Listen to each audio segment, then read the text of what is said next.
exécutif, Slam Narbin et Vifler. Je sollicite aujourd'hui votre attention sur une question de justice fondamentale, une contradiction administrative qui étouffe le civisme et pénalise le développement de nos terres. Je parle au nom des agriculteurs, des éleveurs et des porteurs de projets de notre wilaya qui se heurtent à un mur d'incompréhension et d'inquiétude dès qu'ils souhaitent faire valoir leurs droits les plus légitimes sur leur propre patrimoine. Le scénario se déroule en deux actes.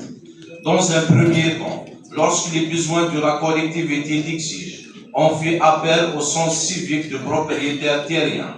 On lui demande, pour le bien de tous, d'accepter qu'une ligne électrique, une canalisation de gaz traverse son champ ou bien son terrain familial. Par solidarité, par attachement au progrès de sa région, ce citoyen dit oui, sans contrepartie, à céder une partie de son droit pour permettre à ses voisins, à son village, d'accéder à l'énergie par un acte noble qui est le ciment de notre vie collective. Puis arrive le second acte. Des années plus tard, ce même citoyen, soucieux de développer son activité, de créer de la valeur, de construire un abri pour son bétail ou un atelier pour son fils, formule une demande d'autorisation. C'est là que le mécanisme se grippe. Il se voit opposer un refus catégorique, non pas de la part de l'opérateur technique, mais bien de l'autorité administrative en charge de réguler le cycle. Le motif, la présence de cette fameuse infrastructure d'intérêt général qu'il avait lui-même acceptée par civisme. Ainsi, le civisme se mue en piège. La solidarité devient une sentence. Le propriétaire se voit doublement lésé, d'abord par la servitude établie sur son bien, ensuite par l'impossibilité d'utiliser ce qui lui reste. On lui fait porter le poids de l'intérêt général, tout en lui interdisant de poursuivre son intérêt légitime. Cette situation est inacceptable. Elle est la négation même de la justice et de l'équité qui doivent guider l'action de nos institutions. Monsieur Louali, nous avons besoin d'une instruction claire, élaborée de concret entre toutes les parties prenantes, qui pose un principe simple. L'acceptation d'une servitude d'utilité publique ne doit pas entraîner la mort économique du terrain concerné. Cette instruction doit ordonner que, face à une demande de projet, l'administration cherche en priorité des solutions techniques, adaptation, sécurisation, déplacement, avant d'envisager le moindre refus. Par ailleurs, la relation entre le citoyen et la collectivité doit être formalisée dans la justice et la transparence. Toute nouvelle autorisation de passage devrait s'accompagner d'un protocole d'accord visé par l'autorité de tutelle qui garantisse les droits futurs de propriétaires et de prévoir un cadre pour les aménagements à venir. Le civisme ne doit pas être un pari risqué, mais un acte fondé sur une confiance réciproque. Aimable assistance, je souhaite rendre un hommage appuyé et sincère aux gardes forestiers, aux agents et à l'ensemble du personnel des services des forêts de notre wilaya. Leur engagement est quotidien, leur dévouement est absolu et leur combat contre les fléaux des incendies est mené avec un courage que nous saluons tous. Ils sont les premiers sentinelles de notre patrimoine naturel et notre reconnaissance envers leur travail acharné est immense et mérité. C'est précisément et partant de ce constat, en voyant l'ampleur de la tâche qui pèse sur leurs épaules, que je me permets de venir vers vous aujourd'hui avec une idée qui vise à les soutenir, à renforcer leur effort et à apporter une réponse plus globale et un défi qui dépasse par son importance les moyens dont nous disposons actuellement. Le problème est connu de tous. Nos majestueuses forêts, poumons verts de la Kabylie et fierté de nos ancêtres, sont chaque année vulnérables. Le changement climatique rend les idées plus rudes, augmentant le danger. Face à cette menace qui grandit, la seule réponse efficace est une stratégie de prévention massive, innovante et socialement utile. Aussi, je propose que nous bâtissons ensemble un nouveau pilier dans notre dispositif de défense des forêts. Un pilier qui transformerait une vulnérabilité écologique, une force économique et sociale pour notre wilaya. Monsieur Louali, je vous soumets donc la proposition suivante. Créer sous votre impulsion un fonds d'investissement spécifique, une enveloppe ambitieuse et pérenne, entièrement dédiée à l'entrepreneuriat vert des jeunes du 10e zoo. L'objectif serait de lancer un vaste programme structuré des entreprises vertes des jeunes pour la protection de nos forêts. Concrètement, ce fonds permettrait de financer, d'accompagner et de passer des contrats de services publics avec des dizaines de petites entreprises, des coopératives et des start-up créées par nos jeunes diplômés. Nos demandeurs d'emploi, nos porteurs de projets, leur mission serait claire et vitale, réaliser un plan de nettoyage et d'aménagement préventif à l'échelle des forêts de la wilaya.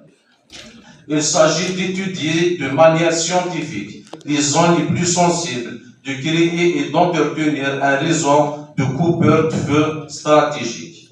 Nous montrions que les défis les plus grands peuvent être transformés en opportunités de progrès et de cohésion.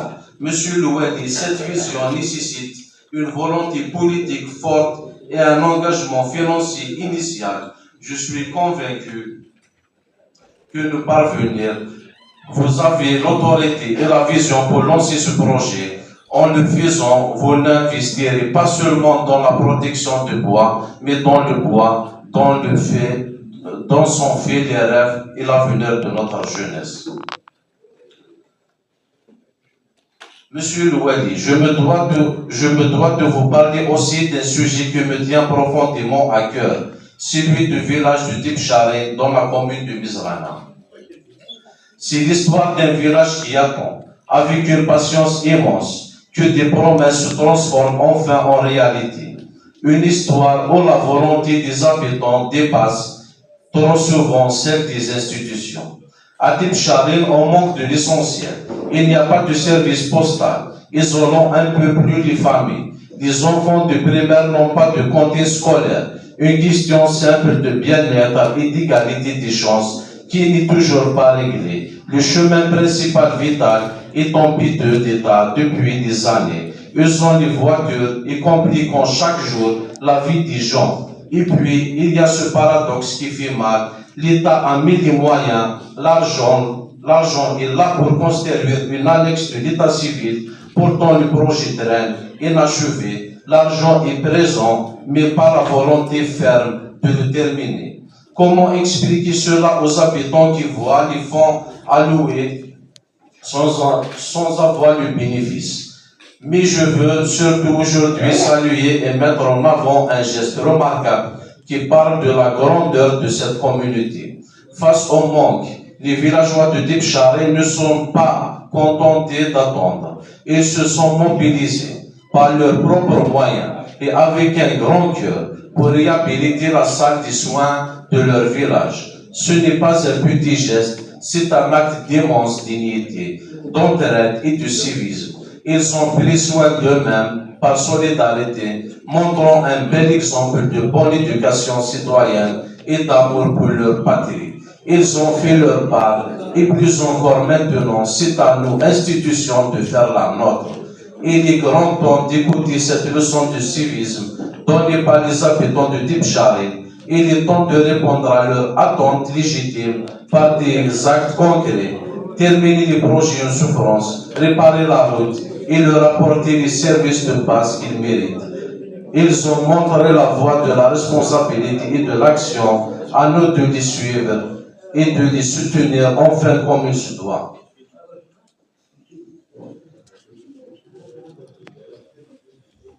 Je souhaite porter aussi une situation d'une injustice criante qui affecte nos concitoyens du village de Stita et des localités avoisinantes.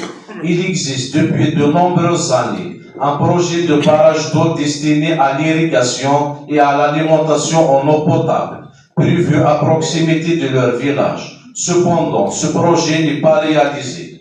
Il demeure inscrit dans les documents d'urbanisme et schéma directeur, il n'a jamais vu le jour sur le terrain. La conséquence pour les habitants est lourde et concrète. Ils se voient systématiquement refuser de tout permis de construire. Ils ne peuvent ni bâtir une nouvelle maison pour leurs enfants, ni agrandir leur logement, ni développer leur activité économique sur leur propre terre. Leur avenir est gelé au nom d'un projet qui reste à l'état de virtualité. Cette situation est inacceptable. Elle pénalise des familles entières et bloque le développement d'une partie de notre territoire. Je tiens à souligner un point crucial de procédure. La décision de maintenir, de modifier ou d'abandonner un tel projet d'utilité publique relève directement de l'autorité du Premier ministre. C'est à ce niveau que se prend la décision politique définitive concernant la réalisation au nom de cet ouvrage. C'est pourquoi, au nom de ces citoyens et avec le soutien de cette Assemblée, je vous adresse une demande claire et précise. Monsieur le Wali, je vous demande d'interpeller officiellement le Premier ministre sur ce dossier. Il est de votre responsabilité, en tant que représentant de l'État dans la wilaya, de porter cette contradiction majeure à la plus haute instance exécutive pour obtenir une décision exécutoire. Soit le gouvernement confirme la réalisation effective et prioritaire du barrage de Stita. Dans ce cas, nous demandons la communication d'un calendrier précis de réaliser et la mise en œuvre immédiate des procédures d'expropriation et de relogement juste et équitable des populations concernées. Soit le gouvernement acte que ce projet n'est pas à l'ordre du jour. Dans ce cas, nous exigeons qu'une instruction formelle soit adressée sans délai à tous les services concernés pour lever immédiatement toutes les contraintes urbanistiques liées à ce projet fondant et autoriser sans entrave la délivrance des permis de construire aux habitants. Nos citoyens du Stita ne peuvent plus être les otages d'un projet non abouti. Leur droit à un logement décent et à développer leur patrimoine ne peut être indéfiniment suspendu. J'appelle cette Assemblée à soutenir cette demande pressante auprès de votre autorité, Monsieur Louali, afin que vous interveniez avec toute la force requise auprès du Premier ministre pour que justice soit enfin rendue à la population du Stita. Il est temps de libérer l'avenir de ce village. D'année adresser mes vœux les plus respectueux et sincères à Monsieur le Wali, représentant de l'État. Le Wali, représentant de l'État, pour qui je forme des vœux de santé et de réussite dans sa haute mission. À Monsieur le Président de l'Assemblée et mes chers collègues élus, pour une année de travail fructueux et constructif. Aux membres de l'exécutif de la Wilaya, pour une année de réalisation au service des citoyens et à toutes les personnes qui nous font l'honneur d'assister à cette session. Puisse cette nouvelle année nous apporter à tous la sagesse, la sérénité et la force de continuer à ouvrir ensemble pour le développement et la prospérité de notre chère wilaya. Je vous souhaite une excellente et heureuse année.